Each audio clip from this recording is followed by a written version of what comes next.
Hello VC, this is Naman. Have you ever wondered why this tornado will move toward the center? But this ball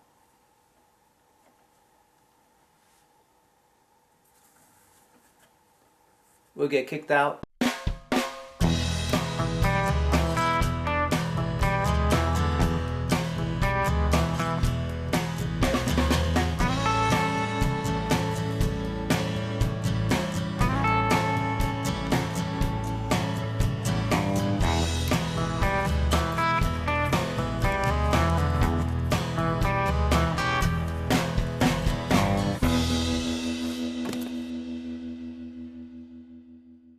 Crag from Vinyl TV got me wondering about that while explaining how anti-skating worked in his video. As the record goes around and as the stylus tracks the record, there's a natural universal force. When the stylus is following a groove like that and the platter is rotating, there's a natural tendency for the stylus to want to go into the center.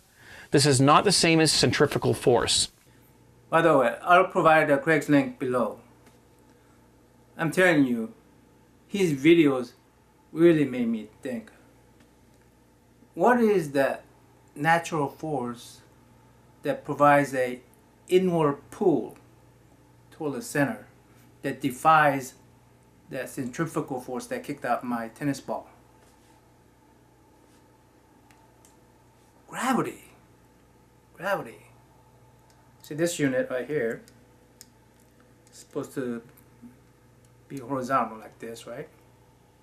And what Craig's talking about is that it naturally will pull like that. Well, it naturally pulls like that because I have it tilted this way. More I tilt, faster it will fall. I don't want to demonstrate that. I don't want to ruin that tornado. Okay. And less I tilt, well, if I tilt it this way, it will of course come back, fall this way. So if I tilt it this way, ever so slightly, it will. So it has to be tilted just right, so that this has a just right speed to track the grooves on the vinyl. So cool stuff. So am I ready to install this finally? No. Go away. Instead, let's talk about Heavy Metal the movie and Heavy Metal the soundtrack. Matt from Matt Talk Vinyl did a very extensive review on the soundtrack itself. Today we're going to be taking a closer look at the film soundtrack to Heavy Metal. Actually, Matt did an excellent job on that review. I really don't have much to add to that. So you gotta go ahead and check him out. I'll provide the link below.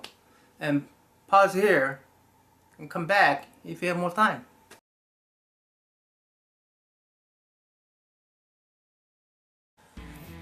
Hey, welcome back. I'm sure Matt has convinced many of you to get that soundtrack if you do not have it already. Well, I guess I'm going to have to convince you of something else. Let me show you something. That's supposed to be Tana. I drew her back in 1981 sometime. So it's either in high school years or early college years. It's been a long time. But I always wanted to do this. So I came out with my own sketch can. Come and see. Tana, main hero of the movie, sort of remind me of Stevie Nicks. So I'm buying a pose from one of the Stevie Nicks photo. Stevie herself performs Blue Lamp in the soundtrack. I decided that I was going to narrowly focus on collecting vinyl records since I don't have the financial means nor space to have a huge collection. So I have set aside some criteria for collecting soundtrack/movie combo. Number one, I must enjoy good percentage of music in the soundtrack. Number two, I must enjoy the movie of the soundtrack. Of course. Number three, there must be at least one song that immediately reminds me of the movie.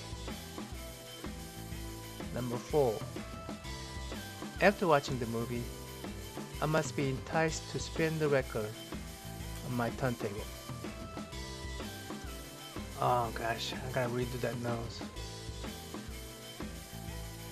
On item 1, out of 16 songs in the soundtrack, I really enjoy listening to 15 of them. And that one song is not bad, really. So it's a basically this, to me, it didn't have much of a filler in this particular soundtrack. It's like having an awesome mix made by professional movie makers, right? and they seem to have each group's hit songs, or at least one of their better songs. For instance, even Devo, a group that I do not particularly enjoy listening to, had an awesome track called "Working in the Coal Mine." Matter of fact, it's one of my favorite songs in this soundtrack. On item 2, the reason I like Heavy Metal the movie is that I used to love collecting comic books. The movie come right at the time when I started collecting other comic books like Heavy Metal. Ever since getting into the film, I have started collecting heavy metal magazines, and I'm lucky enough to have issue number 1 right here. Yeah.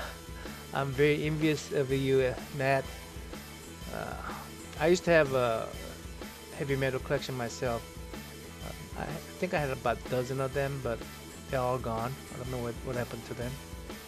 I don't think I had number 1 though. I really like stories in these magazines, and the movie took these stories and animated them. I always dreamt of becoming an animator myself, or comic book artist like Jim Lee.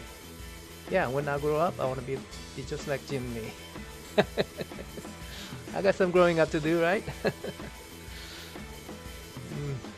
On item 3, oh gosh. Oh, I noticed something about the distortion, camera distortion here. Camera is on the top of the sketchbook. So top of the sketchbook is very wide, and the bottom of the sketchbook is very narrow. Yeah, that's my excuse. That's why it doesn't look right. This track has several songs that remind me of the movie. Sammy Hagar's Heavy Metal or Don Fielder's Heavy Metal, they both remind me of the movie. Even Devo's Working in the Coal Mine remind me of the movie. But then again, that could be because I only listened to Devo in this movie and the vinyl record. Blue Oyster Cult's Veteran of the Psychic War reminds me of the movie, and Radar Rider by Riggs remind me of the movie. Cheap Trick's I Must Be Dreaming remind me of the movie too. And again, there's 2 songs in this album from the Cheap Trick, and I think Cheap Trick, even any Cheap Trick song probably will remind me of the movie though. Yeah, she don't look like Stevie Nicks nor Turner. It's the distortion. On item 4, yes, I get enticed to spin the record after watching the movie. I don't have to rewatch the whole movie to get the feeling and the energy of the movie when listening to this music. Yeah.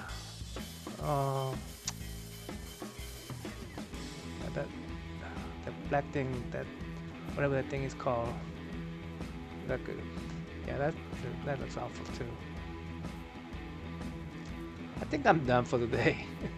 Thank you guys for watching. I hope some of these were informative or entertaining. Till next time, that man out.